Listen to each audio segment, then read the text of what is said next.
Kenapa pohon sawit tidak bisa menjadi paru-paru dunia? Bayangkan sebuah hutan lebat. Udara terasa sejuk. Suara burung, serangga, dan dedaunan menyatu menjadi satu harmoni alam. Tempat seperti ini sering disebut sebagai paru-paru dunia. Tapi di sisi lain, ada hamparan luas kebun kelapa sawit.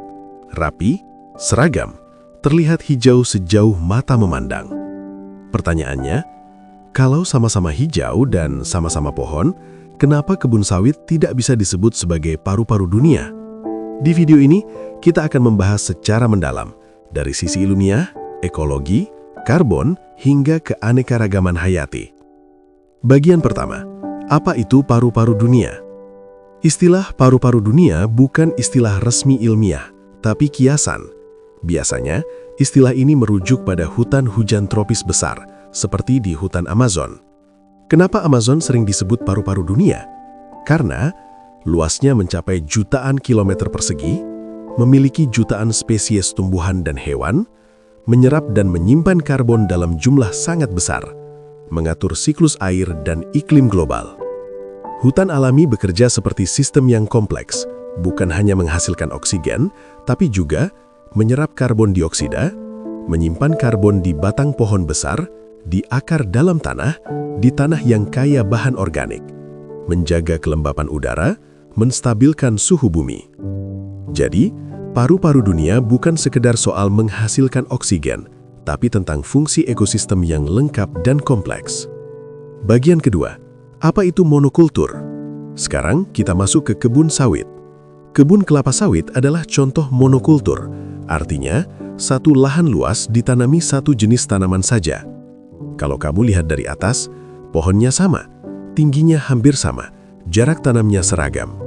Berbeda dengan hutan alami yang terdiri dari pohon tinggi raksasa, pohon sedang, semak, tumbuhan bawah, lumut, jamur, tanaman merambat. Hutan alami itu seperti kota besar yang penuh kehidupan, sedangkan kebun sawit lebih seperti barisan tanaman yang teratur. Monokultur punya beberapa dampak: keanekaragaman hayati rendah, struktur ekosistem sederhana, ketahanan terhadap gangguan lebih rendah. Bagian ketiga, perbedaan penyimpanan karbon. Salah satu fungsi utama paru-paru dunia adalah menyerap dan menyimpan karbon.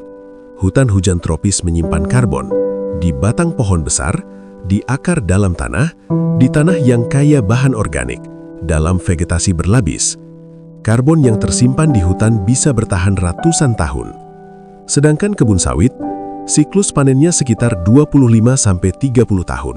Setelah itu ditebang dan ditanam ulang. Biomasa lebih rendah dibanding hutan alami. Artinya, kapasitas penyimpanan karbon kebun sawit jauh lebih kecil dibanding hutan hujan alami.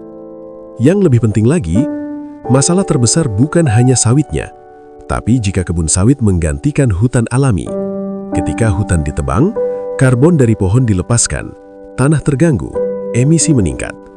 Butuh waktu sangat lama untuk menyeimbangkan kembali karbon yang sudah dilepas itu. Bagian keempat, keanekaragaman hayati. Hutan hujan tropis adalah rumah bagi jutaan spesies. Misalnya, orangutan, harimau, burung langka, serangga unik, tumbuhan endemik. Di hutan Amazon saja ada jutaan spesies yang belum semuanya teridentifikasi. Sedangkan kebun sawit, habitatnya lebih sederhana, tidak menyediakan variasi tempat hidup, minim pohon besar berlubang untuk sarang, minim tumbuhan bawah alami. Akibatnya, keanekaragaman hayati di kebun sawit jauh lebih rendah dibanding hutan alami. Hutan alami itu seperti ekosistem penuh interaksi, predator dan mangsa, penyerbuk dan bunga, jamur dan akar pohon. Sementara kebun sawit cenderung lebih kosong secara ekologi. Bagian kelima, peran dalam siklus air dan iklim. Hutan hujan tropis juga berperan dalam siklus air global. Proses yang disebut evapotranspirasi membantu menguapkan air ke atmosfer, membentuk awan, mengatur curah hujan. Hutan besar seperti Amazon bahkan mempengaruhi pola hujan lintas negara. Kebun sawit juga melakukan fotosintesis dan evapotranspirasi, tetapi skala dan kompleksitasnya tidak setara dengan hutan alami berlapis-lapis. Struktur hutan yang tinggi dan rapat membuat penguapan dan penyimpanan air lebih stabil dibanding kebun monokultur. Bagian keenam, Apakah sawit selalu buruk? Di sini kita perlu objektif. Kelapa sawit adalah tanaman dengan produktivitas minyak sangat tinggi dibanding tanaman minyak lain. Artinya, untuk menghasilkan jumlah minyak yang sama, sawit membutuhkan lahan lebih sedikit dibanding kedelai atau bunga matahari. Masalahnya bukan pada pohonnya, masalahnya adalah bagaimana dan di mana ditanamnya. Jika ditanam di lahan terdegradasi, bekas lahan terbuka, tanpa menebang hutan alami, dampaknya bisa lebih terkendali. Kesimpulan, jadi kenapa pohon sawit tidak bisa menjadi paru-paru dunia? Karena kebun sawit adalah monokultur, keanekaragaman hayatinya rendah, struktur ekosistemnya sederhana, kapasitas penyimpanan karbon lebih kecil dibanding hutan hujan alami, tidak memiliki kompleksitas ekologis seperti hutan hujan tropis. Paru-paru dunia bukan sekedar soal pohon yang hijau, tapi tentang ekosistem yang kompleks, beragam, dan stabil. Sawit tetap tanaman yang bermanfaat secara ekonomi, namun ia tidak bisa menggantikan fungsi besar hutan alami sebagai penyangga kehidupan bumi.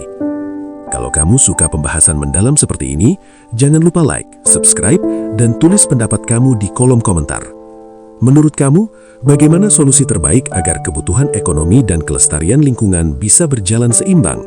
Sampai jumpa di video berikutnya.